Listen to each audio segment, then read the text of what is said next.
estamos no ar com mais um Ouça Ela.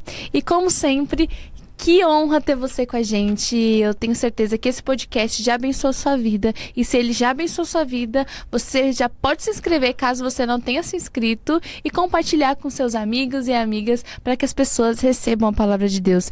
Não esquece de ativar o sininho, porque isso é muito importante para você receber todas as nossas novidades, todas as notificações. Estamos também disponíveis no Spotify.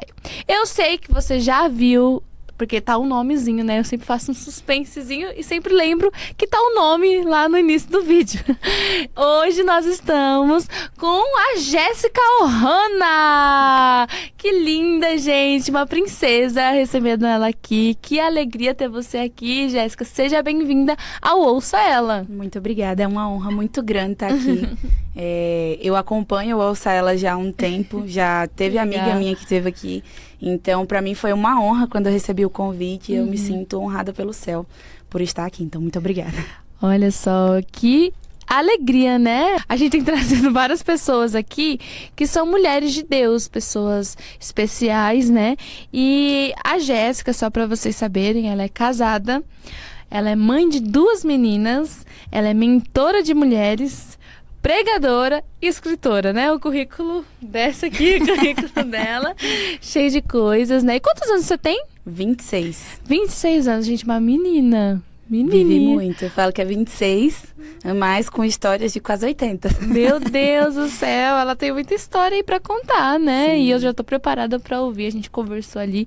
E, gente, fica nesse podcast. Não sai daí não, acompanha, porque a história vai ser boa aqui. Tem muitas coisas de Deus pra você receber hoje aqui, não é? Com certeza. Então, conta um pouquinho quem é Jéssica pro nosso público conhecer, pra entender onde tudo começou. Você é de São Paulo, não é? Eu acho que ninguém percebeu meu sotaque, né? Ninguém. Eu não sou daqui de São Paulo, eu moro aqui há 7 anos, mais ou menos. Mas eu sou do interior do Rio Grande do Norte, de uma cidade chamada Pau dos Ferros. Fica mais ou menos mais de 400 quilômetros da capital, que é Natal. E eu nasci numa família que veio de raízes muito, muito pobres, mas que, graças a Deus, meus pais conseguiram desenvolver boas condições financeiras. Então, eu brinco, né, que às vezes as pessoas falam que vem do Nordeste, a gente já imagina aquela realidade triste, aquela realidade de, não, nasci muito pobre, passei fome e vim embora para São Paulo. No meu caso, não. Eu tive uma vida muito boa, meus pais sempre tiveram ótimas condições financeiras. E aí eu fui me desenvolvendo, sempre estudei em escola particular. Eu tenho uma irmã que ela é especial, a Carla, que é um dos amores da minha vida. Ela hoje tem 30 anos, mas a mentalidade dela é de 1 ano, 2 anos de idade, mais ou menos. E ela nasceu, né, antes de mim, ela é mais velha do que eu. Ela não nasceu com a deficiência, mas ela desenvolveu com 1 ano e pouco. Foi quando descobriram que de fato, por causa de uma febre, de uma convulsão, ela acabou desenvolvendo essa epilepsia, uma epilepsia mioclônica progressiva. E foi quando minha mãe conheceu Jesus. Minha mãe sim, meu pai não. Então foi quando minha mãe conheceu Jesus, eu não era nascida ainda. Então eu brinco que eu nasci num berço metade cristão e metade não cristão, porque minha mãe era crente, meu pai não. De Assembleia de Deus, lá a gente não chama Belém, né? A gente chama Missão. Então, eu até os 8 anos de idade eu fui de lá. Com 8 anos, mais ou menos, a gente foi para a Igreja da Graça. E foi quando chegou lá. A igreja era conhecida porque na TV passava muito, né? O Show da Fé. E aí a gente foi para lá e foi lá que eu criei raízes, aprendi muita coisa. Fiz curso de teologia, trabalhei com jovens, cantava, fazia evangelismo. Então, a gente fazia muita obra social. Eu brinco com os jovens daqui, né? Hoje eu sou regente da mocidade da minha igreja local. E eu brinco com eles e eu digo que eles são tudo Nutella, né? Porque na minha época de mocidade, a gente subia num carro que ninguém da polícia ouça isso. A gente ia numa Pampa, eu não sei nem se Pampa ainda existe, é um carro de carroceria bem antigo. A gente subiu os jovens tudo numa Pampa e na cidade que eu nasci ela é quase como um buraco, em volta é tudo serra, né? E a gente subia a serra para ir para outras cidades para poder evangelizar, fazer as coisas. E às vezes a gente descia na chuva, em cima da Pampa com vários jovens. Então eu tive uma adolescência muito marcada por estar na igreja. Às vezes meu pai tinha até raiva, porque ele gostava de sair para comer em restaurante chique no final de semana. E eu trocava sair com meu pai para restaurante para ficar fazendo faxina na igreja. Comer macarrão com salsicha com a galera. Eu amava, sempre gostei muito do trabalho evangelístico. E fui crescendo nisso. Com o tempo eu fiz um intercâmbio para fora do país, né? Voltei. Nessa época, meus pais estavam se separando. Foi uma época difícil. Eu tive muitos conflitos familiares. E no meio desses conflitos, em meio de muita ansiedade e depressão, foi quando eu desviei, mas Jesus me encontrou. E aí foi quando eu vim para São Paulo. E aí, aqui em São Paulo, foi quando, de fato, eu me firmei. E tô aí até hoje. Graças a Deus. Que legal, né? Uma história muito bonita, que você passou boa fase da sua vida nos caminhos do Senhor, né? Claro que tem alguns momentos que a gente dá uma, né? E que desviada, que deslizada, viu? Uma deslizada, né? Mas sobre essa deslizada, né? Não sei se você já contou em algum lugar, mas compartilhe um pouco desse momento, né? O que aconteceu? Porque eu creio que muitas pessoas, elas contam como elas voltaram, né, para Jesus. Mas é bom às vezes a gente contar o que levou a gente a desviar, para que outras pessoas fiquem atentas, né? Porque o inimigo tá o tempo inteiro, né? Sim, rodando, só esperando uma brecha, né? Então, conta um pouquinho de como foi essa fase para você. Eu acredito que o principal motivo foi uma falta de identidade.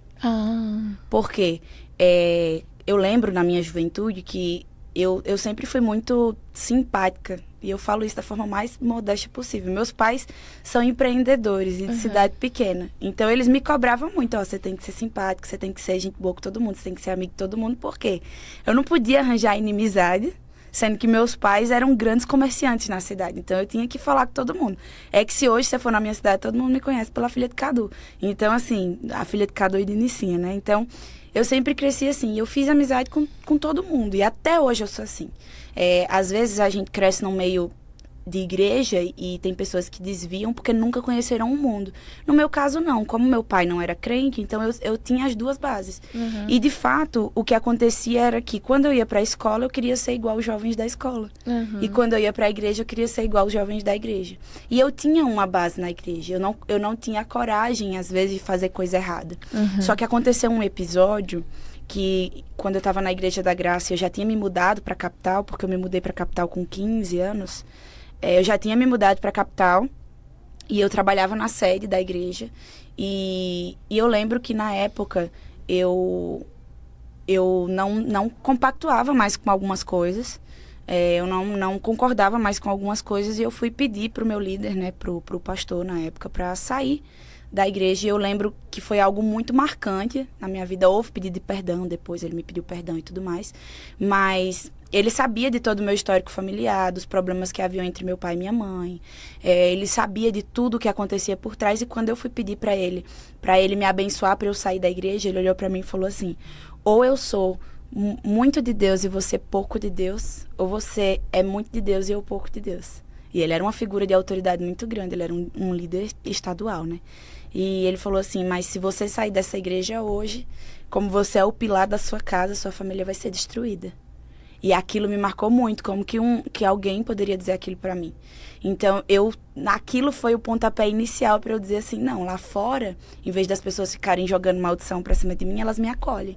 Então, o que eu imaginei? Não. Aí foi quando eu comecei a escorregar. Não foi uma coisa que foi sair. Não. Eu comecei gradativamente a... É sempre aos pouquinhos, Exatamente. Né? Eu comecei gradativamente a sair.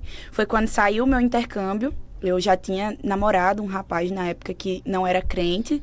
E pouco depois saiu o meu intercâmbio. E aí eu fui pra Inglaterra. Lá, primeiro eu morei com uma família muçulmana. Eu era au pair. Eu trabalhava como babá de crianças. E aí eu fui primeiro de uma família árabe, de religião muçulmana. E depois eu fui para uma família africana, de religião cristã. E aí, assim, lá eu ainda estava na igreja, eu participava das coisas da igreja, eu ia nas coisas da igreja. Só que quando eu retornei para o país, quando eu retornei para o Brasil, meus pais estavam se separando. Então, a primeira coisa que eu pensei foi o quê? Ele jogou uma maldição em mim, de fato, isso está acontecendo e a culpa é minha. Então eu não queria mais estar dentro da igreja. E se eu tivesse minha identidade firmada em Deus, sabendo que aquilo que Deus projetou para mim, ninguém seria capaz de tirar, eu não teria acreditado naquelas palavras. Então, quando a gente fala de identidade, eu sempre costumo dizer isso. Sempre. Que quando você tem um RG, você usa esse RG para absolutamente tudo. Quando você nasce, você recebe um registro de nascimento. E isso é um documento de identificação. Ali tem a sua filiação, que é o seu pai e a sua mãe. Você precisa daquilo para tudo na sua vida. Então, se você tem você não consegue começar a estudar se você não tem um RG. Você não consegue se formar na escola se você não tem um RG. Você não consegue entrar numa faculdade se você não tem um RG. Você não consegue tirar uma carta se você não tem um RG. Você não consegue casar se você não tem um RG. Você não consegue comprar uma casa, você não consegue comprar um carro. Você não consegue nada, até morrer. Eu falo que morrer a gente consegue, né? Porque tá fora do que a gente pode controlar. Mas você é enterrado como indigente. Se você não tem um RG. E no mundo espiritual é a mesma coisa. Se você não tem uma identidade, se você não tem de fato uma filiação, qualquer um te leva para qualquer lado e no final das contas você não tem nada. Porque sem uma identidade você não tem nada. Então, eu acredito que eu era tão jogada para lá e para cá, jogada para lá e para cá, e sem uma identidade firmada, que eu queria ser igual a todo mundo. Então, isso foi o que me fez de fato sair. E quando isso aconteceu, foi quando eu de fato caí no mundo. Eu acredito que você fala muito sobre esse assunto porque você dá mentoria para mulheres, né? Como eu disse para vocês. E isso é o que tem roubado muito as nossas jovens, né? Não sabe quem é, então logo se entrega para qualquer pessoa, ou qualquer lugar está bom, qualquer lugar é um lugar que ela deve estar. Então, assim, quando a gente descobre a identidade, tudo muda, Com não certeza. é verdade? E você também tem um curso, né, de cura e libertação. Exatamente. Né? É um assunto um pouco polêmico ainda nos dias de hoje, né? Eu vejo que várias igrejas falam assim, ficou endemoniado, sei lá, pega lá, joga um óleo ungido e já era. Mas assim, é muito mais complexo, né? O assunto quando se fala de cura e libertação. Eu acho que é algo muito bom a gente falar sobre isso, porque como você entende muito do assunto, quero que as pessoas ouçam e entendam melhor, né? O que é cura e libertação para você, né? Há um tempo atrás, porque assim, eu acredito que Deus só nos coloca num propósito quando a gente tem autoridade para falar sobre isso. E por muito tempo não foi assim. Por muito tempo eu fui a pessoa que precisava ser curada. Por muito tempo. Eu acredito que até hoje tem coisas que eu ainda preciso receber cura sobre isso, mas elas não afligem mais a minha vida, elas já não roubam mais a minha identidade. Elas já não roubam aquilo que Deus projetou para mim, mas antes roubava. E eu acredito que Deus só nos coloca num ambiente quando a gente tem autoridade para falar sobre isso. Quando a gente pega o livro de Isaías, tem uma parte muito específica, que é em Isaías 45, se não me engano, versículo 3, que ele diz assim: dar-te-ei tesouro em meio às trevas para que saiba que eu sou Deus em Israel. Então, assim, quando essa passagem em si, ela me atingiu de uma forma completamente diferente. Por quê? Eu nunca falei sobre isso abertamente, mas quando eu era criança, eu era cristã, eu era evangélica e tudo mais. E quando eu era criança, eu tive um vizinho que ele abusou de mim, nunca chegou a ter o ato. Mas ele me aliciava, e ele me aliciou dos meus 8 aos meus 12 anos de idade. E aquilo foi muito marcante para mim, porque o último acontecimento, eu já era batizada nas águas, eu já era batizada no Espírito Santo, eu já era obreira na igreja, eu já tinha trabalho com jovens, eu já cantava, eu fazia de tudo. E a minha maior frustração de todas era porque eu chegava em casa, depois de ter sido abusada, e o que eu queria era que quando os meus pais olhassem para mim, eles vissem que alguma coisa estava errada. E a mesma coisa era dentro da igreja. Eu queria muito chegar dentro da igreja, que as pessoas olhassem para mim e dissessem: ela tá precisando de ajuda, tem alguma coisa de errado. E isso não acontecia, então eu questionava muito. Eu sempre me emociono muito, pra mim é algo que me emociona muito, porque eu sempre questionava Deus e eu dizia assim: se o Senhor é meu pai, por que o Senhor permite que eu passe por isso? Eu tô dentro da igreja, eu não tô fora. Não era uma coisa que eu estava no mundo. Enquanto tinha mães que vendiam suas próprias filhas para homens importantes da cidade, para prostituição, para ganhar uma geladeira, para ganhar uma moto, para ganhar um carro, eu tava dentro da igreja. Minha vida era dentro da igreja. Minha vida era de casa pra escola, de escola pra casa, de casa pra igreja. Era isso minha vida. Eu não fazia nada. E eu dizia assim, Senhor, por quê?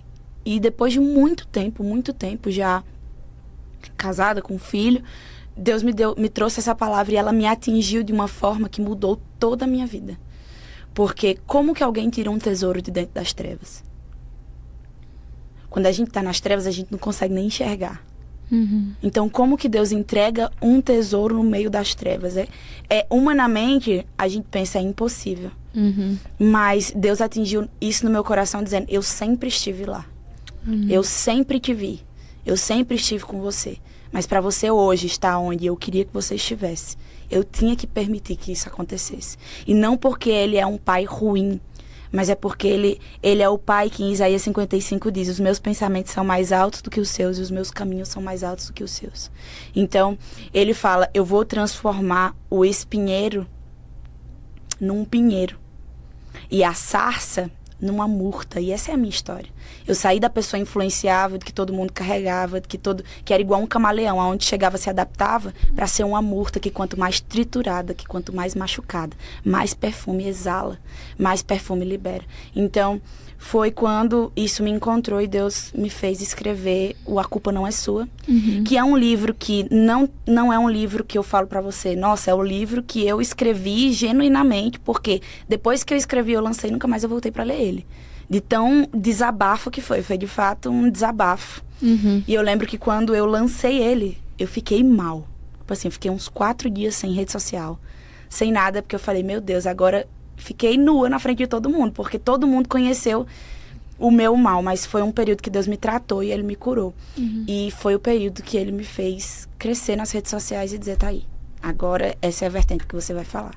Então, hoje, todas as mulheres que eu atendo, todas, sem exceção, já passaram por algum tipo de abuso. Então, hoje eu reconheço que essas mulheres são o tesouro que Deus me confiou no meio das minhas trevas. E que Deus me usa hoje para alcançar elas de fato, que a cura possa se tornar real e que elas também se tornem autoridade para que um exército de mulheres sejam levantados. E a gente se posicione corretamente para que o inferno não nos atinja mais. E eu tenho certeza que muitas mulheres, elas vêm compartilhar com você, né? A partir do momento que você expôs tudo aquilo que estava acontecendo com você, muitas outras mulheres vieram falar, olha, aconteceu tal coisa comigo, eu também já passei por isso, me ajuda, né? E quanto é importante a gente se posicionar, né? Como mulher, mesmo que sua história não seja uma história muito fácil, né? Seja uma história difícil. Quando Deus pede para que a gente exponha e se posicione, é porque vai ter cura, vai ter restauração. Exatamente. Alguém vai ser curado através dessa história, né? Que bom que você transformou a sua dor em um propósito, em algo bom, né? E hoje você tem ajudado muitas mulheres, né? Você recebe muita gente, não recebe? Com certeza. E pouquíssimas são mulheres que de fato não passaram pelo abuso. Eu já atendi mulheres que foram abusadas por outras mulheres. Às vezes por uma tia, às vezes por outra coisa. Eu já atendi meninas que... Eu já atendi uma moça que ela era abusada pelo próprio pai e ela se colocava à disposição do abuso, porque ela sabia que se ela saísse de casa, o pai abusaria das 2 irmãs mais novas. Então, ela se colocava na posição para poder proteger as irmãs. Então, ela passou por algo terrível. Eu já atendi mulheres que foi abusada pelo padrasto, pelo avô, pelo tio, por vizinho, por gente da igreja. Já atendi mulheres que foi abusada por 3 homens de uma vez. Eu já atendi mulheres que lembram que foi abusada com 2 anos de idade e elas não esquecem a cena. Então, assim, eu lembro que o dia mais marcante de toda a minha vida foi um dia que eu cheguei para pregar. E não fazia muito tempo que eu tinha lançado o livro. E no meio da pregação, Deus falou pra mim, você vai mudar o rumo da pregação e você vai contar a sua história do abuso. Eu falei, não vou. Não vou. Dentro da igreja? Não vou. Eu ainda falei, não vou. E eu lembro que foi tão forte, aquilo foi tão marcante, que se eu não fizesse aquilo, a sensação que eu tinha era que eu ia ser fulminada ali na hora. E eu falei, tá bom. E aí eu contei, e era um culto só pra mulheres. E tinha, assim, era um culto pequeno e tinha cerca de umas 30 pessoas. Não menos que isso, acho que umas 20 pessoas. Tinha umas 20 mulheres, eram todas jovens. Tinha algumas mais velhas. E eu lembro que de 20 mulheres que tinham ali, 9 vieram à frente para eu orar por elas. E uma delas vomitou o trauma. Botou para fora, de fato, a ponto de vomitar o trauma. E aquilo foi algo que, na hora, eu fingi que não estava assustado, mas que me assustou, não de forma negativa, de assustado, nunca querer mais, de dizer assim, Senhor, não foi só eu. Então, aquilo deu um estalo na minha cabeça em dizer, realmente, isso era necessário, porque eu precisava dar voz e ser o start na vida de alguém. Sabe? Então, eu acho que foi um período muito marcante para mim, que fez eu ingressar nesse meio. E hoje eu já bati um marco de mais de 500 mulheres que passaram por mim. Que legal. Que foram abraçadas por mim em algum aspecto. Sim. Antes de, né, a gente continuar, dar prosseguimento, né, o podcast, eu queria que você desse uma palavra para as mulheres que estão ouvindo, né? De repente existe alguém que foi abusado, que já passou pelas mesmas coisas que você tem falado, citou exemplos ou até coisas diferentes. Eu quero que você dê essa palavra para essas mulheres, porque eu senti, né, a gente parar e realmente dar atenção para que elas procurem alguém, mas também uma palavra de esperança, né? Que assim, mesmo Deus que mudou a sua vida, que você está aqui podendo falar, explicar tudo o que aconteceu, elas também podem ser ferramenta, né, de ajuda para as outras mulheres, né? Então, fala um pouquinho para essas mulheres. Com certeza, eu acho que todas as mulheres que passaram por uma situação como essa, porque quando a gente fala de abuso, às vezes não é só sexual, é um abuso físico, um abuso emocional. Todas as mulheres que passaram por isso de um jeito ou de outra, o abusador, ele traz pra gente uma culpa. E eu quero dizer pra você o que o título do meu livro carrega: a culpa não é sua. Não é que você não tenha que ser vista, que você não é merecedora, você não é um lixo, você não é suja, porque é isso que passa pela nossa cabeça. Que a gente é suja, que a gente é um lixo, que a gente não merece, que qualquer coisa é o suficiente para nós. Mas em Gálatas capítulo 4, versículo 7 diz: não sois mais escravas, sois filhas. E se filhos, herdeiros de Deus, co-herdeiros com Cristo. Então saiba que você é filha amada, e é filha amada de um rei, o Rei dos Reis, o Senhor dos Senhores, o Deus de todo o universo. E se você é filha de um rei, você é uma princesa, e você é digna, sim, de cura, você é digna de ser vista, de ser bem tratada e de ser feliz e plena em todas as áreas da sua vida. Então busque ajuda, fale. Eu acho que o pontapé inicial é falar. Às vezes a gente tem a ideia de que quando a gente fala, a gente materializa. A gente tem a ideia de que quando a gente fala, a gente traz aquela verdade à tona. E às vezes o que a gente quer é esconder. Às vezes o que a gente quer é deixar no passado. E não. Existem feridas que a gente não pode abafar. Ela só é tratada quando você expõe ela, quando você joga remédio nela, quando você trata ela para que de fato ela vire uma ferida cicatrizada. Então não adianta, quando eu era criança, minha mãe sempre dizia: não abafa a ferida porque infecciona. E é por isso que isso traz ansiedade, crise de pânico, traz desespero, traz depressão. Por quê? Porque você não está tratando a ferida da forma como deve ser tratada. Então busque ajuda. Não tem problema em pedir ajuda. Por muitas vezes foi um tabu dentro da igreja você pedir ajuda, porque às vezes até no núcleo de líderes religiosos eles diziam: não, então é porque a menina se insinuou, é porque a menina usou uma roupa que não deveria usar. E não, você não teve culpa. A culpa não é sua. Procure ajuda. Assim como você procura um médico para te ajudar em traumas físicos, procure alguém para te ajudar no trauma emocional, psicológico, no trauma espiritual. Não deixe que isso consuma você, mas deixe que essas trevas traga para você um tesouro que pode ajudar outras mulheres. Amém, amém. Acho muito importante, né, a gente ser movido pelo Espírito para realmente lançar essas palavras, né? Porque tem pessoas que precisam sempre ouvir. Sempre existe alguém querendo ouvir aquela palavra que a gente tem para entregar, né? Sim. Mas me conta, você também tem uma conferência, né? Sim. Qual é o nome da sua conferência mesmo? De escrava a princesa. Olha só que interessante, gente, esse nome, de escrava a princesa. Mas por quê? Então, o versículo que eu acabei de citar, né, que é em Gálatas 4:7, foi um outro versículo que mexeu muito comigo. E quando eu fui chamada, de fato, assim, para o ministério e tudo mais, que eu me tornei missionária e comecei a trabalhar, eu lembro que quando eu tive o meu certificado de missionária, Eu tinha acabado de descobrir que eu estava grávida da minha segunda filha. E foi uma gestação muito difícil. Deus tinha fechado todas as portas de emprego na minha vida. Então, foi uma época muito difícil. Deus tinha me avisado que ia fechar. E aí, eu lembro que quando eu fui chamada para isso, eu já pregava, só que era algo muito superficial. Porque, para mim, era segundo plano. Eu trabalhava.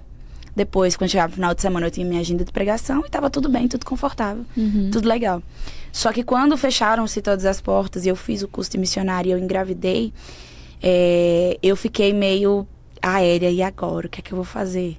Porque eu sempre gostei muito de viajar. Eu tive facilidade de idiomas. Então, eu morei fora. Eu falo inglês e espanhol fluente. Então, eu achava muito que Deus ia me enviar. Então, eu engravidei e eu pensei... E agora? Com uma já era difícil, com duas. Mais difícil ainda, né? Sim. E não foi uma gestação fácil. Eu quase abortei várias vezes. E passei por traumas. Fui assaltada 2 vezes. Inclusive, tive ela antes do tempo. Tive ela prematura, né? Eu fui assaltada à mão armada na porta da minha casa quando eu estava com 8 meses. E logo em seguida, eu já entrei em trabalho de parto. E ganhei a minha mais nova, que é a Laura. E eu falava, e agora? Como assim missionária? Porque na minha cabeça missionária só podia ser missionária, né? Porque às vezes as pessoas dão um título de missionária para pessoas que, na verdade, assim, falando em palavras muito abertas, não fazem papel nenhum de missionária. Carrega o nome de missionária, mas, assim, se a gente for ver ao pé da letra, não faz absolutamente nada. E eu lembro que no final desse curso, as pessoas... Era um curso muito voltado para a Janela 1040, que é um povo que eu amo muito. Eu acredito que Deus ainda tem muito projeto para esse meio, mas não agora. Não é à toa que morei com eles, amo demais e mantenho o contato até hoje, enquanto muitas pessoas no meio cristão têm muito preconceito com a religião muçulmana. Eu não compactuo com o que eles compactuam, mas ao mesmo tempo eu os amo muito, eu tenho um amor e um carinho muito grande. E todo mundo era designado para um país, Egito, Paquistão, isso, aquilo, da Janela 1040, e quando foi na minha vez, eu fui designada para a Jordânia. E eu lembro que eu fui lá para frente e eu disse, Senhor, mas eu não sinto. Porque todo mundo ia pra lá, chorava horrores. Eu cheguei lá na frente e falei, eu não sinto, não sei o que é que o senhor vai fazer, não sei como que vai fazer. Eu falei, eu não sinto. E aí foi quando Deus, de fato, com o passar do tempo, falou, o campo que eu tô te chamando não vai ser pequeno, vai ser muito grande. E esse campo é um campo que nem todo mundo se arrisca muito a mostrar sua verdadeira identidade. Quando eu vi que era a internet... Deus foi muito claro comigo. No dia que eu bati 10K do Instagram, que é um marco na vida de qualquer pessoa que luta aí com o Instagram, Deus falou pra mim, abre o Google e pesquisa. Quantas pessoas são? 10 mil pessoas juntas. E quando eu pesquisei aquilo, Deus falou, o campo vai crescer. E eu tô te inserindo nesse campo. E é assim que você vai alcançar as pessoas. E aí eu entendi que o meu campo missionário era a internet. E é a internet até hoje. Então, assim, quando eu fui designada, que Deus me mostrou que era com mulheres e tudo mais, a primeira coisa que eu fiz foi fazer o que eu sabia. Quero falar de Bíblia. Até então, eu não tinha recebido minha cura a respeito do abuso, de nada disso. Então, a única coisa que eu sabia falar muito era sobre ansiedade e depressão, que era algo que eu já havia sido transformada por Deus. Então, eu falei, vou falar sobre isso. Mas, para isso, eu vou falar sobre a história de 3 mulheres. Ruth, Esté e Débora, que saíram da condição de escravidão. A Ruth saiu da condição de moabita, de escravidão dos rótulos, porque ela não nasceu judia, ela se tornou judia. Então ela saiu dos rótulos, ela saiu da condição de viúva, ela saiu da condição de estrangeira para se tornar a esposa de Boaz, que simboliza Jesus, que vem para resgatar a sua noiva, né? E tornou ela uma princesa, porque ela se tornou dona de muitas terras e tudo mais. Esté, que saiu da condição de órfã, que querendo ou não, o seu futuro talvez fosse de escravidão, porque já que ela não tinha pai e mãe, ela não tinha quem a apresentasse para a sociedade. Então, provavelmente, o rumo dela não ia ser muito bom de trabalho nem de marido, porque ela não tinha nenhum pai para pagar um dote. Então, ela se torna a rainha, né, de um povo e liberta Israel. E a história é de Débora, que ela poderia não ser ninguém, mas ela se tornou uma juíza. Não só uma juíza, mas uma mulher que foi à frente de uma guerra e se tornou um marco. Então eu comecei a ensinar. E eu lembro que quando Deus me chamou, de fato, eu tive experiências muito marcantes com Deus a esse respeito. E aí foi quando eu falei, não, vou lançar o curso. Aí eu lancei, na época eu tinha o quê? Uns 5 mil seguidores no Instagram. Eu lancei e a turma bateu 59 pessoas. Eu falei, tô ficando doida. Foi a primeira coisa que eu pensei. Pensei, tô ficando maluca, não vou dar conta. E aí foi um sucesso, a primeira turma, foi um curso, começou como um curso. E aí Deus colocou no meu coração. Deus começou a falar, eu tenho os vídeos até hoje, Deus começou a usar pessoas para dizer que Ele me daria um evento de mulheres. E que o Brasil conheceria esse evento. E aí foi quando as coisas começaram a se desenrolar no decorrer do tempo. E a gente teve a Conferência de Escrava a Princesa. A primeira foi em Brotas, no interior de São Paulo, que foi onde começou o meu ministério. E a última que tivemos foi agora, dia 10 de agosto de 2024. E foi surreal, incrível, assim.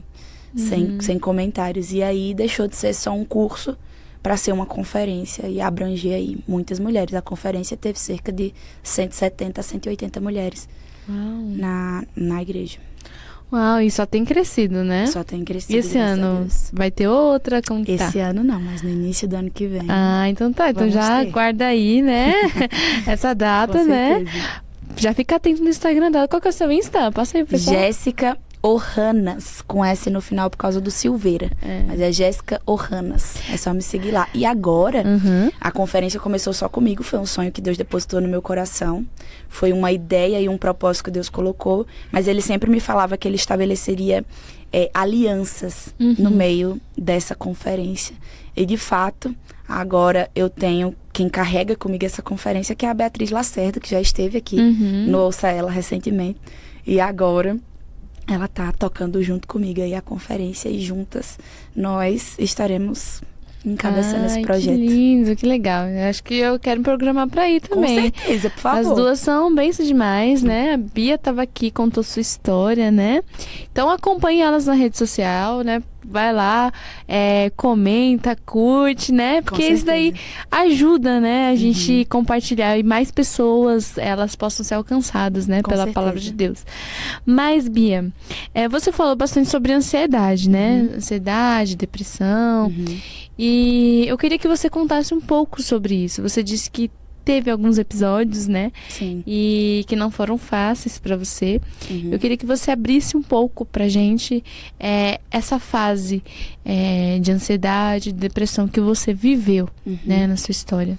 Eu tive blocos. Eu falo que são blocos, porque quando a gente fala de ansiedade, literalmente falando, no estudo, né? Eu posso falar na psicanálise, que é o que hoje eu mais estudo. A ansiedade, ela não tem cura. O transtorno de ansiedade, ele não tem cura, ele tem tratamento, assim como a depressão. E quando a gente fala de ansiedade, a gente fala de excesso de futuro. É o medo do que está vindo. Você não sabe o que é. Então a gente se preocupa, cria 1000 cenários na nossa cabeça. Aquilo traz um desgaste emocional muito grande. E geralmente o que acontece você gasta muita energia com um futuro que você ainda não conhece. E acaba que você gasta todas as suas forças nisso, e quando de fato alguma coisa acontece, você não aguenta. Porque você já gastou sua energia na antecipação. E a depressão é excesso de passado. Então você carrega tanto o seu passado com você que aquilo se torna um fardo que você quase não consegue carregar. Então eu tive blocos. Eu tive um bloco na minha adolescência, na minha juventude, devido a todos os problemas que eu enfrentei com o abuso, com a separação dos meus pais, eu tive alguns problemas familiares e eu acabei me afastando de todo mundo e me tornando uma pessoa muito sozinha. Então, eu tentei o suicídio, e aí isso foi uma época marcante, mas Deus me livrou, Deus me salvou. E o segundo bloco foi na minha segunda gestação. Porque na minha segunda gestação eu estava sem trabalho. Eu sou secretária executiva trilingue, né, por formação. Trabalhei na área, trabalhei em grandes empresas, em grandes multinacionais. Eu era uma pessoa que eu não ficava desempregada, porque vocês que estão aqui, né, na região que vocês estão, vocês sabem que o mundo corporativo ele é muito pequeno. Todo mundo se conhece muito. Você sabe disso porque você está aqui no meio, você sabe como que é. Então eu não ficava sem emprego, porque eu tinha um emprego que ele era de cargo de confiança. Secretária geralmente é um cargo de confiança, principalmente de consultores, de sócios, enfim. E eu não ficava desempregada. Eu lembro que um dia eu estava trabalhando e eu atendia uma empresa que eu estava na área lá de RH, porque antes, mesmo sendo secretária, eu sempre trabalhei muito no núcleo de RH. Foi quando eu comecei a desenvolver essa... Como que eu posso falar? Essa desenvoltura com pessoas, né? Eu trabalhava em relações humanas e nessa empresa em específico a gente atendia cerca de 16 mil funcionários. E aí, quando eu tava lá, eu lembro de um dia que eu tava sentada na minha mesa e Deus falou assim pra mim: eu vou fechar as portas. Eu falei: tô estressada. Eu acho que é isso, tô estressada.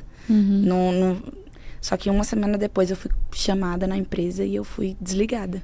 E eu falei: realmente Deus vai fechar as portas. Eu pensei que era só aquela porta, não as outras. Falei: ele vai me dar um emprego melhor. Então, eu não ficava desempregada. Menos de um mês eu já estava num novo emprego. Por quê? Por causa de idioma, por causa da formação, por causa, enfim, das experiências e tudo mais. E aí, foi quando eu comecei a tentar emprego. Eu ia para assinar carteira, não dava certo. Eu ia no dia para assinar. Berrini, Pinheiros, Bela Vista, vários cantos eu ia para assinar, não dava certo. Até que chegou um dado momento que eu falei: realmente, então eu vou abrir meu negócio, porque eu nunca pensei que eu ia trabalhar no meio em que Deus tinha me inserido. E aí foi quando eu falei assim: não, ele de fato fechou as portas, o meu empreendimento não deu certo, quebrou, não deu certo, nada dava certo. Falei: vou ficar tranquila e só pregar. E geralmente nas agendas as igrejas ofertavam alguma coisa. Eu nunca cobrei para pregar, então geralmente as pessoas ofertavam alguma coisa e ali dava para eu pagar minhas coisas e enfim. Só que aí quando eu fiz o curso de missionária eu descobri que estava grávida. E foi uma gestação muito difícil, eu tinha que cancelar muita agenda porque eu tinha que ficar de repouso absoluto, eu sentia muitas dores.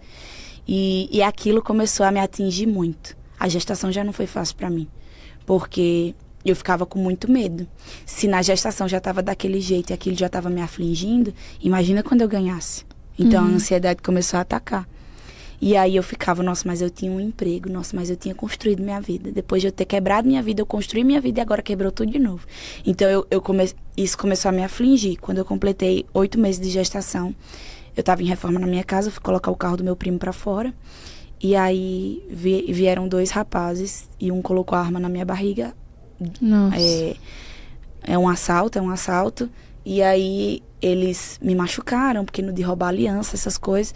E eu cheguei em casa e eu comecei a passar mal. Eu desabei, porque se o carro pelo menos fosse meu, acho que o susto tinha sido menor. Mas como ainda era um carro que não era meu, eu entrei em desespero. E aí depois daquilo eu comecei a perder líquido e eu tive que ganhar a minha filha. E assim, a minha primeira filha eu já não quis ter parto normal, porque eu não tenho família em São Paulo. Eu tenho tia, mas trabalho, enfim. E ela não tinha como me dar suporte. E a família do Samuel também não tá aqui em São Paulo. Então, eu programava muitas coisas para eu não ficar sozinha, porque eu ia precisar de ajuda com a minha filha. Então, assim, quando eu fui pro hospital para fazer uma ultrassom, e a médica disse para mim: você vai ter que ficar para parir. Eu fiquei: agora, e agora? O que eu vou fazer na minha vida? Porque minha filha não tinha nem 3 anos de idade. E agora, o que eu vou fazer? Minha mãe não tá aqui, minha sogra não tá aqui, ninguém tá aqui. Eu vou entrar em pane. Eu falei: e agora? E eu deixei a minha filha com os meus vizinhos. E eu sei que o meu vizinho, ele nunca seria capaz de fazer nada com a minha filha, porque ela sempre teve muita convivência com eles. E minha filha fala tudo desde de 1 ano de idade. Então, ela nunca me escondeu nada. Eu sempre ensinei ela a me falar tudo o que acontecia. Eu sempre ensinei, como eu passei pelo abuso, desde muito cedo eu ensinei pra ela que ela tinha que me falar e que ninguém tinha permissão de tocar nela, que ninguém tinha, só a mamãe podia trocar ela, só o papai podia levar ela no banheiro, que só a pro da escola que podia, nenhum homem podia tocar nela, levar ela no banheiro, botar ela no colo de uma forma diferente. Então eu sempre ensinei ela. Só que a minha cabeça começou a me sabotar. E agora? Agora eu vou pro hospital, não vou voltar pra casa e ainda vou ter que deixar minha filha com meus vizinhos. Então aquilo começou. E aí quando eu fui pro hospital, que eu ganhei a Laura, todas as ultrassons que eu fiz antes disseram: não, ela tá saudável, ela tá muito bem, o líquido tá acabando, mas ela não entrou em sofrimento ainda, tá tudo bem, só que a gente tem que ter pra ela não entrar em sofrimento. A minha filha nasceu de 8 meses e nasceu com 3,1 kg. Ela nasceu enorme, assim, ela nasceu no tamanho ideal e tudo mais, só que quando ela nasceu, a pediatra veio, ela tava roxinha, né? E ela não chorava direito, e a enfermeira dizia, você tem que chorar. E eu ouvia muito a enfermeira falando, você tem que chorar. E quando ela saiu do meu colo, né, a enfermeira falou, chama a pediatra, porque ela tem que avaliar a criança. A pediatra veio, olhou pra ela, falou, manda separar um leito na UTI, que ela tem que ir pra UTI. Eu não escutei mais nada depois daquilo ali. Eu disse, pronto. Vim pro hospital antes do tempo, minha mãe não tá aqui, ninguém tá aqui. E agora? Aí eu sou o tipo de pessoa que eu primeiro resolvo as coisas, depois eu caio, sabe? Depois eu desabo o que eu tenho que desabar. E foi isso que eu fiz. A pediatra falava pra mim, eu chorava, mas eu cheguei no quarto sem a neném. Pra mim foi horrível ir pra sala de recuperação sem ter ela, sem ela poder mamar, sem nada. Então eu fui pro quarto, cheguei no quarto, eu sentei. O Samuel ia lá ver ela, como é que ela tava na UTI, ela cheia de tubo, cheia de coisa, porque ela tava com dificuldade respiratória. Então ela não podia ficar no quarto comigo, ela tinha que ficar na UTI.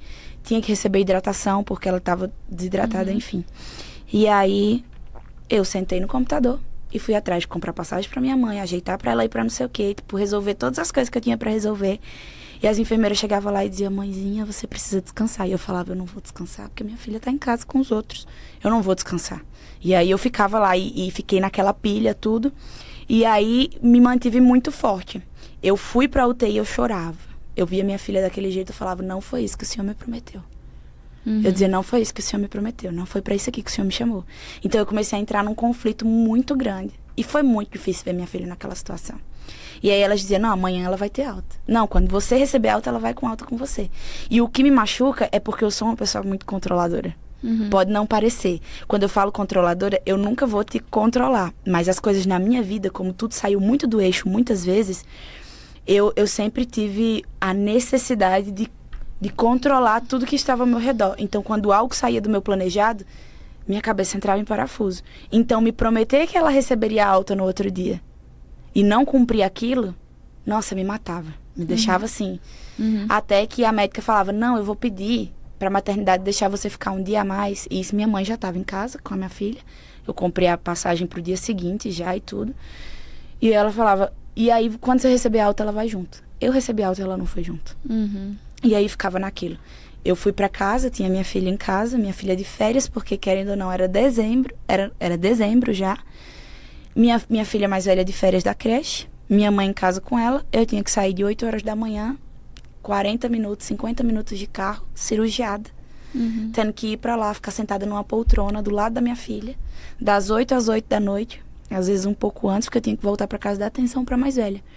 E tendo que amamentar, eu tinha muito leite, então eu sentia muita dor. Eu sentia muita dor na cirurgia, porque eu não tive tempo de descansar. E assim foram por 7 dias. E aí, no 7º dia, eu cheguei em casa, e até então eu estava numa pose. De que, não, eu tô bem. Nesse dia, eu cheguei em casa, eu nunca esqueço dessa cena. Porque esse foi um dos dias mais marcantes da minha vida. Porque eu cheguei em casa, eu olhei para minha mãe da cozinha, assim... E eu já comecei a chorar, porque eu vi nela um ponto de, é minha mãe, eu quero colo, né? E eu comecei a chorar, eu falei, mãe, eu não aguento mais, eu tô cansada. Dói tudo, dói meu pé, dói minha perna, dói tudo, eu não aguento mais. E era um dia que ela tinha prometido que ia ter alta. Eu fui com a bolsa dela pra ela ter alta, pra ela ter a roupinha, pra ela sair de lá. E eu cheguei lá e eu falei pro Samuel, vai, porque se a médica disser que ela não vai ter alta, eu vou perder o dia, eu não vou escutar mais nada. E você tem que escutar o porquê que ela não vai ter alta, porque ela dava o diagnóstico do que tinha que acontecer. E aí minha mãe olhou pra mim e falou, filha, você é tão temente a Deus, o que aconteceu? Ela falou, ora, pergunta pra Deus por que você tá passando por isso. Eu lembro que eu deitei na cama, eu tava muito inchada, muito inchada. E aí eu deitei na cama e eu falei, Senhor, eu não tenho força pra orar. A única coisa que eu quero pedir é que, se o Senhor tem um propósito, me mostre. Porque aí eu descanso meu coração. Só isso. E aí, Isa, eu lembro que eu deitei e eu não dormi. Eu sabia, eu tava naquele meio termo de cansaço. E aí, de repente, eu me vi dentro da UTI. A UTI que a Laura tava, ela era num L, assim. E tinha várias incubadoras, né? Tinha incubadora e tinha o berço, o leito. Porque tinha criança que precisava ficar dentro da incubadora. E a Laura, que era uma bebê grande, ela não precisava de incubadora. Ela ficava num berço com todos os aparelhos. E aí eu lembro que eu tava dentro da UTI, assim, e quando eu olhava pra baixo, eu tava com as roupas, a mesma roupa que as enfermeiras estavam. E eu olhava sem entender muito bem, e de repente vinha a presença de um homem. E eu sabia que era Jesus. Porque eu não tinha a coragem de olhar pro rosto. Era um brilho muito forte, mas eu olhava pra baixo e ele estava vestido igual aos médicos que cuidavam da minha filha. E ele chegava perto de mim e ele dizia assim: você quer saber por que você está passando por isso tudo? Então eu vou te fazer lembrar de uma oração que você fez quando você estava grávida de 6 meses, com dor, ajoelhada, no seu sofá, que você orou e me pediu: Senhor, para que eu seja uma boa missionária, me faça sentir as suas dores, para que eu saiba aonde eu devo trabalhar. E aí ele falou: então agora eu vou te mostrar quais são as minhas dores, aonde eu quero que você trabalhe. E aí ele me levava, e quando eu chegava perto dos leitos e eu virava, porque tinha uma parede onde ficava computadores, essas coisas, e quando eu virava era muito grande, não tinha fim. E aí não tinha fim mesmo, assim, eu via assim mais de 200, 300 berços, e em vez de bebê tinha mulheres. Uau. E minha filha teve 3 problemas na UTI. Ela teve o problema de respiração, que ela tinha que ficar com um catéter. Como ela se movimentava muito, ela tirava e aquilo trazia a falta de fôlego, e aí ela tinha que reposicionar o catéter. Ela teve desidratação, ela teve que ficar hidratada no soro. E ela teve icterícia, que é o problema que ela tem que tomar banho de luz, né? Aquela luz azul. E ele chegava perto daquelas mulheres e ele dizia assim pra mim: você não é o fôlego de vida, mas é você quem vai posicionar esse fôlego nessas mulheres. Você não é, e era o serviço que as enfermeiras faziam, que eu via todos os dias a enfermeira fazer. Ele falava: você não é a água da vida, mas é você quem vai posicionar a água da maneira correta. Uau. Você não é a luz desse mundo, mas é você quem vai posicionar essa luz para que elas possam enxergar o que precisa ser mudado e que elas possam viver na plenitude. E ele dizia: e eu só permiti que você passasse por isso para que você sentisse 1/1000 da dor que eu sinto quando as minhas filhas não querem mais viver. Meu Deus. E aí eu acordei e você diz: pronto, tudo resolveu. Não, eu entrei em pânico. A realidade é essa, eu entrei em pânico. E eu ainda não tinha sido curada de ansiedade e depressão. Então eu comecei a achar que eu estava entrando em depressão pós-parto. Porque no dia seguinte disso, minha filha teve alta. Foi pra casa e era pra estar tudo bem. E não tava tudo bem. Então, quando chegou no outro dia, eu falei: e agora? Né? E agora o que eu vou fazer da minha vida? E aí foi quando aconteceu que eu comecei a ter muitos conflitos internos. Muitos. O Samuel começou a trabalhar de madrugada. E aí eu ficava a madrugada inteira sozinha com elas. E aí Deus começou a me trazer traumas da infância que eu não lembrava que eu carregava. E aí minha prima, por vezes, olhava pra mim e dizia assim: Jéssica, eu não te conheço mais. A gente olha pra você, você não tem mais a alegria de antes. E às vezes as pessoas dizem: nossa, mas Jesus falou com você e você... Fiquei assim. Porque ele me mostrou o propósito e eu não me sentia capaz. Aquilo ali me causava um pouco de medo. Porque eu não me sentia capaz. Eu dizia: como que eu vou ajudar tanta mulher assim se eu pudesse? Eu acho que a única coisa que não me fazia pedir a morte, como Elias fez, eram minhas filhas. Eu ia deixar elas com quem, se eu morresse? Então, assim, até que eu tive um diagnóstico. E eu achava que era depressão pós-parto. E eu descobri o meu TDAH. Eu brinco com isso nas redes sociais. O pessoal acha que eu brinco. Porque é o assunto do momento. Não, eu brinco porque eu tenho. Eu tenho mesmo. E, inclusive, esqueci até qual era a pergunta que você tinha me feito. Mas, eu tenho, de fato, TDAH. E aí foi quando eu comecei a tratar. E eu comecei a tomar remédio. Eu disse assim: como que o senhor me quer que eu fale com mulheres se eu ainda tenho depressão? Se eu ainda tenho ansiedade? Se eu ainda tenho tudo isso? E aí eu fiz um propósito de 21 dias. Sem comer carne, sem assistir Netflix, que eu gosto muito. Era a minha fuga quando eu tinha minhas crises. E sem tomar refrigerante, né? E aí, depois desses 21 dias, eu tinha sido chamada para pregar numa conferência de mulheres. E uma das coisas que me deu muito medo de falar com mulheres é porque na época eu tinha 24 anos, quando Deus falou comigo. Eu tinha 24 anos. Então, quando Deus me chamou para mulheres, eu falei assim, impossível. Eu sempre fui com jovens, eu sempre fui da linguagem mais despojada, eu sempre fui essa mulher mais doidinha, como o povo fala, de conversar, de tudo. Eu sempre fui essa pessoa mais espalhafatosa, então eu dizia, mulher, querer falar comigo, querer tratar os traumas dela, querer tratar a vida dela comigo. Primeiro que se vier, eu sou de assembleia, voltei pra assembleia. Se eu for entrar numa assembleia com as irmãs do Cerco de Oração, vai olhar pra mim, as irmãzinhas do coque vão dizer, que uma menina de 24 anos tem pra me ensinar? Tem nada. Tu viveu o quê pra me ensinar alguma coisa? Então eu dizia assim, impossível. Então aquilo me causava medo, me causava pavor. E aí eu fui nessa conferência e os 21 dias Deus ficou sem falar comigo. Todos os dias. E aí nesse dia, Deus mudou o rumo da pregação e me fez pregar. E me fez fazer um ato profético dentro dessa conferência pra curar mulheres. E aí eu recebo testemunhos até hoje desse dia. E foi um dia que Deus curou mulheres de crise de pânico. Que Deus libertou mulheres, que Deus fez algo sobrenatural e terminou. Eu falei, nunca mais eu faço isso. Porque como que o Senhor me usa pra curar pessoas de uma coisa que eu não fui curada ainda? Eu fiquei maluca. Pensa num dia que eu terminei de pregar, irada. Eu chorava, era de ódio, não era de outra coisa. Eu brinco que as pessoas têm umas experiências muito lindas com Deus, assim. Minha experiência mais parece quase como uma briga de eu querer entender, porque eu queria estar no controle do que estava acontecendo. E aí eu falava assim, mas por que o Senhor me permitiu? Eu me senti humilhada. Eu falo que foi o dia que eu mais me senti humilhada na minha vida inteira. Porque não era porque eu não orava por libertação. Lógico que eu orava por libertação. Então por que o Senhor me usou como canal para curar outras pessoas de coisas que eu ainda não havia sido curada ainda? E aí eu lembro que eu ajoelhei e disse, nunca mais eu subo no altar para pregar. Ai, mimadinha, né? Chata. E aí eu falei, tá bom. E aí me levantei. Quando eu me levantei, o pastor me chamou no altar. E nem era pra ele estar no culto naquele dia. Pastor Zá, se você estiver assistindo isso aqui, te amo. Obrigada por ser tão usada. Tão usado por Deus, tanto o Senhor como a Sheila, pra abençoar a minha vida.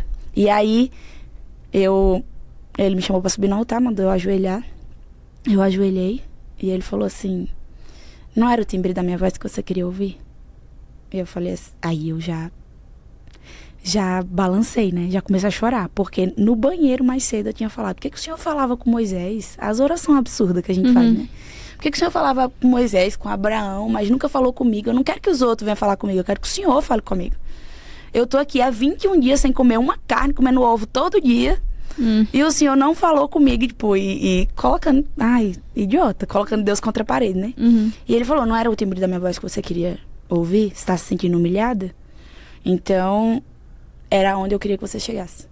Porque é nesse ambiente de reconhecimento de que você de fato não faz nada. Porque não é porque você foi curada. É porque eu estou aqui que isso está acontecendo. Não é por causa de você. Você só foi um instrumento. E instrumento eu uso você ou qualquer outra pessoa. Mas já que você chegou nesse nível que eu queria que você chegasse, agora vai começar seu ministério. Agora de fato vai começar. Então observe os ponteiros do relógio. Porque eu vou acelerar eles. As pessoas vão olhar e vão dizer, como assim? Como assim? As coisas vão começar a acontecer de uma forma que você não vai entender. Mas isso é pra você reconhecer que eu sou Deus na sua vida e que eu vou fazer. E a partir de hoje, o pecado não vai mais alcançar a sua porta. Hoje, eu te blindo e eu te unjo pro ministério. Eu falei, aí, minha filha, eu desabei. Desci, minha cunhada tava lá embaixo, eu falei, Cunha, você viu o que o pastor Zá falou? Porque na minha cabeça, tinha sido o pastor Zá que tinha falado. E ela falou, não, Cunha, os instrumentos estavam muito altos. E o pastor Zá não falou nada, ele só falou em línguas o tempo inteiro. Eu falei, não, impossível. Aí eu fui na Alê, que era uma amiga minha, e eu falei, Alê, você viu e tal, não sei o que. Ela falou, amiga, não dava pra ouvir primeiro, porque eu ainda não tenho o dom de interpretação de línguas. Então, assim, e naquele dia Deus falou comigo. E assim, as pessoas me veem na internet e falam, nossa, ela trabalha com isso há anos. Quando eu falo que eu tenho 26 anos, o povo já assusta. E quando eu falo que não faz nem 2 anos que eu sou mentora, as pessoas assustam mais ainda. De fato, Deus tem acelerado as coisas. Em 1 ano e meio, Deus fez na minha vida o que eu nunca seria capaz de fazer. Então, foi aí que Deus me chamou. Foi quando eu lancei o de Escrava Princesa. Foi quando as coisas começaram a acontecer. Foi quando, de fato, eu comecei a exercer o ministério de mentora. Comecei a fazer as coisas. E quando eu comecei a crescer, eu nunca pensei que eu iria crescer no meio secular. Só que Deus me chamou para ser missionária. E missionária não é dentro da igreja. É fora dela. A gente acha que o missionário é só aquele que vai nas igrejas e prega nas igrejas para 2.000 crentes. Crente já conhece a palavra. Missionário é para fora, tem uma missão, tem um propósito para fora. E quando eu comecei a ser mentora de mulheres, o povo começou a me chamar para apresentar evento, business, e a palestrar sobre mulheres, sobre o que a gente passa como empreendedora, como os conflitos de maternidade, de ansiedade, de depressão. E começaram a ouvir os convites e eu fiquei sem entender nada. Porque quando Deus me chamou, eu falei assim, como que vai ser? Eu não conheço ninguém influente, eu não conheço ninguém para me lançar. Porque você sabe que tem gente que às vezes precisa de alguém para lançar ele no mercado. A gente sabe que no meio gospel acontece muito disso. Eu falava, eu não tenho ninguém, eu não conheço ninguém, eu não sei de ninguém. Ainda se eu conhecesse, é lá no Nordeste, não é em São Paulo. Não sei o que vai acontecer. Só que uma coisa foi linkando a outra. A minha amiga Andressa Job, que eu amo de paixão, foi a primeira pessoa que disse, eu vou fazer um evento e eu quero você apresentando. Eu falei, tá maluca? Tá doida? Aí eu disse, eu não sei apresentar evento. No máximo você dirige um culto. Falei pra ela. Ela falou, pronto, dirige o evento como se fosse um culto. E eu brinquei com todo mundo, eu me senti muito confortável. E ali eu comecei a criar conexão com muitas pessoas. Então, por exemplo, hoje na conferência, 60%, 70% do público não era cristão. Então, assim, hoje o meu meio de atuação é na internet com um público secular, mais na área business, e foi aí onde Deus me fez crescer. Agora que eu tô ingressando um pouco mais no meio cristão. Uau, isso faz muito pouco tempo, né? Muito pouco tempo. Mas o que você disse, na vida com Deus, a gente não precisa de pessoas que vão te lançar. O Espírito Santo vai guiando e as conexões certas vão vir acontecendo. Porque tem muita gente que fala assim, eu não começo porque não tem quem faça por mim. Não tem quem me coloque lá. Exatamente. Mas a mesa que é sua, a porta que é sua, não é de mais ninguém, é sua. E não vai precisar de ninguém para ajudar. Se o Senhor quiser, Ele vai trazer as pessoas conectar. Mas você não precisa ir atrás dessas conexões, porque é o Senhor que vai te conectar com as pessoas certas. Com certeza. E é exatamente isso. Exatamente isso, porque eu falo até sobre a conferência, a experiência pré-conferência, né? A gente cria todo um cenário por trás e a gente pede ajuda. Às vezes a gente conhece alguém mais influente, a gente pede ajuda.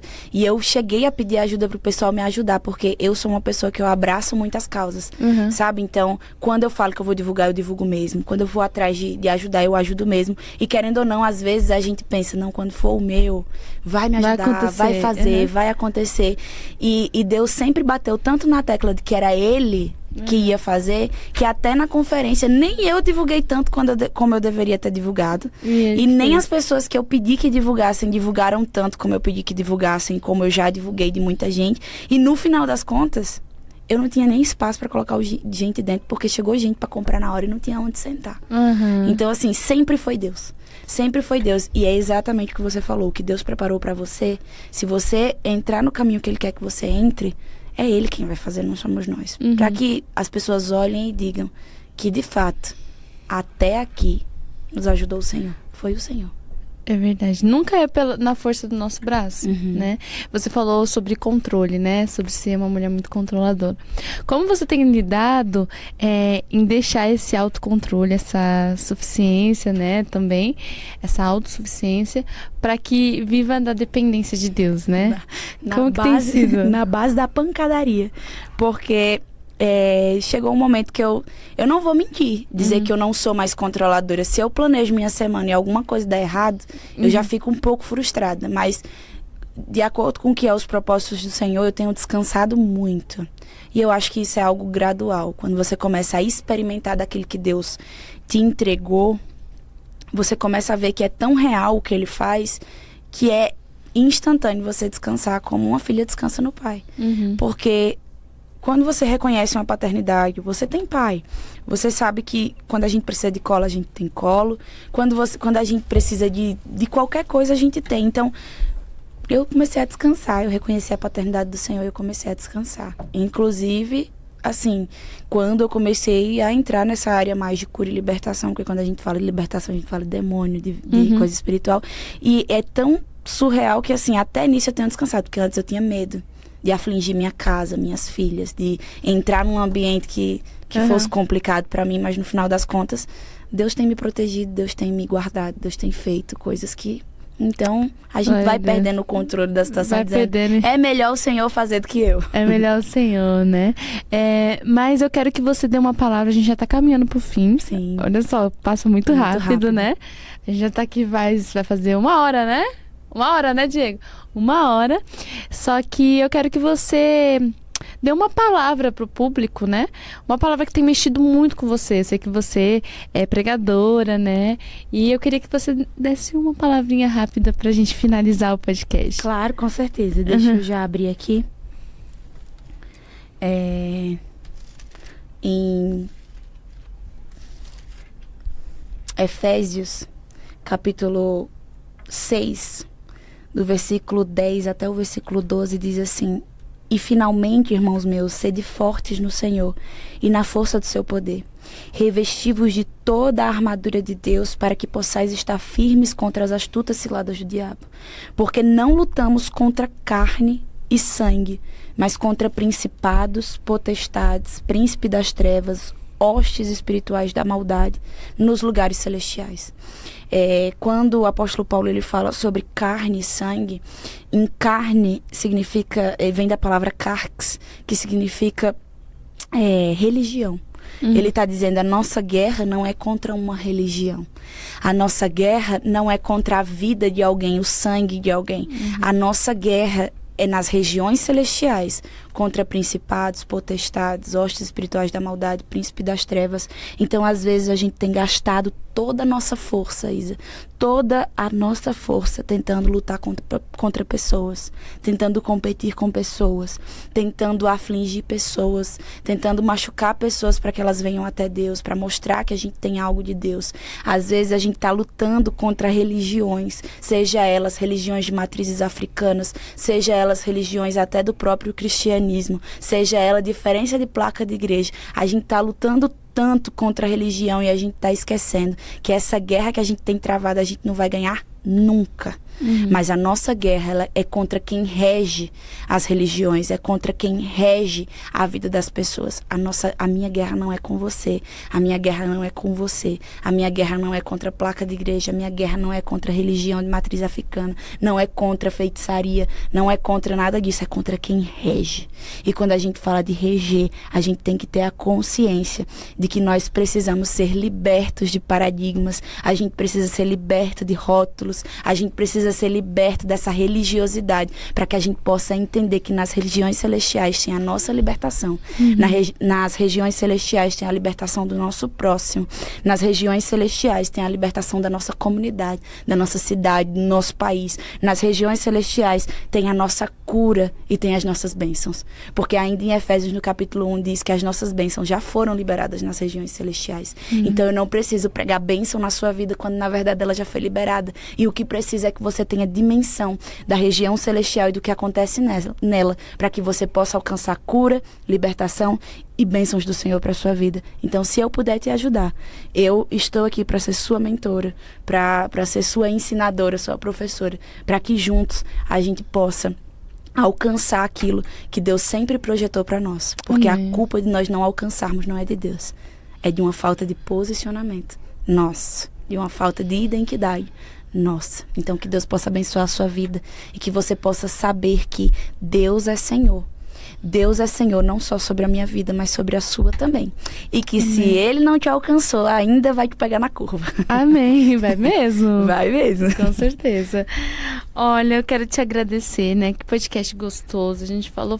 Eu queria falar mais, né? Mas se deixar, eu fico falando aqui, né? E eu dá também, 2, que eu 3 sou horas de falastrona. podcast. Mas, ó, eu queria te entregar uma lembrancinha do Muito Saela. obrigada. Muito obrigada por ter obrigada, vindo. que Muito obrigada delícia. pelo seu tempo. Eu quem agradeço. Foi muito especial. Numa outra oportunidade a gente pode gravar outros temas, Com né? certeza. Mas eu espero que a palavra de Deus tenha alcançado o público, público, né? Com certeza. E nós estamos aqui, né, para te ajudar. Siga ela nas redes sociais, siga ou ouça ela, se inscreva, não deixe de se inscrever. Com certeza. E é isso aí, né? Quer se despedir da galera? Com certeza, muito obrigada a você que ficou até aqui. Me segue lá no Instagram, Jéssica Orranas, é lá que eu falo, eu mostro meu dia a dia, eu sou a pessoa normal de sempre. Provavelmente você não vai me ver arrumadinha assim, mais descabelada, mas é lá que eu tenho vida real, é lá que eu falo, que eu ensino, que eu mostro. Então me siga nas redes sociais e, de fato, se você ainda não se inscreveu no Ouça Ela, se inscreva esse canal. Eu tenho certeza, Deus colocou no meu coração que ele vai crescer muito, que ele vai alcançar muitas vidas, porque isso aqui é necessário. E você recebeu conteúdos aqui gratuitamente, não só no meu, mas de outras mulheres que já passaram por aqui. Então absorva isso, valorize, divulgue nas redes sociais, fale sobre o Ouça Ela para todo mundo, como eu tenho falado. Amém. E que você possa ser sempre alcançado por isso aqui. Que Deus te abençoe, que Deus te prospere, que Deus prospere esse podcast. Amém. Que Deus abençoe muitíssimo vocês. Muito obrigada pela oportunidade. Eu que agradeço. Foi muito honroso ter você aqui. Tantas mulheres maravilhosas e eu fico muito feliz de receber vocês, né? Quem sabe não é você que tá ouvindo, né? Sim, com certeza. Pra contar a sua história, pra contar algo de Deus que você recebeu. Mas eu quero te agradecer por esse tempo, por a sua audiência, por ter assistido até aqui. Compartilha com seus amigas. Tá no Spotify, então manda lá, só mandar, fala assim, não precisa nem ver. Só escuta, assiste. só ouve que tem algo de Deus, né, pra sua vida. E Deus te abençoe. Até a próxima. Tchau, tchau. Tchau.